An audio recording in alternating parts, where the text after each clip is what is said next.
உன் ஃப்ரெண்ட்ஸ் கூட ஊர் சுத்தாதன்னு சொன்னா சொல்லியா? சொல்லு.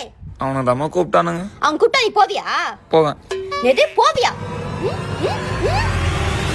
போவியா உன்ன? மச்சான் ஐயோ இவனா இதுல பிளாக் பண்ணேன், இதுல பிளாக் பண்ணி இதுல பஞ்சு குத்தியானா எதிரி உன்ன அட்டாக் பண்ண மாட்டான். இதுதான் ப்ரொசீஜர். ஓகே, அப்பதான் உன்ன நீ காப்பாத்திக்க முடியும். நான் மச்சான் பண்ற அதுவா மச்சான், ஒய்ஃபை வந்து யாராச்சும் அட்டாக் பண்ண வந்தா அங்க இருந்து எப்படி தப்பு இருக்குன்னு கரெக்டா சொல்லி கொடுத்துங்க. நீ கொஞ்ச நேரம் வெளியே வெயிட் பண்ணு, நான் வந்துடுறேன். சரிடா மச்சான். எப்படியெல்லாம் சமாளிக்கிறது, நீ கண்டினியூ. நான் அடி சவுண்ட் மாதிரி கேக்குது மச்சான். பா என்ன கூப்பிட்டு வந்தது என் கோயிலுக்கு தான்டா. பொண்ணா இது போடா ஃப்ரெண்ட்ஸ் கூட பேசிட்டு. ஐயோ ஏன் வரணுங்கிறானா, எப்படி சமாளிக்குதுன்னு தெரியலையே. இது கராத்தா மாதிரியே தெரியலையே.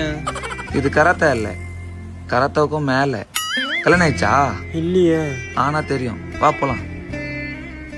பா என்ன அடி. நம்மள யாரானா தொட முடியுமா? அசிங்கமா கேப்பேன், மரியாதையா வா.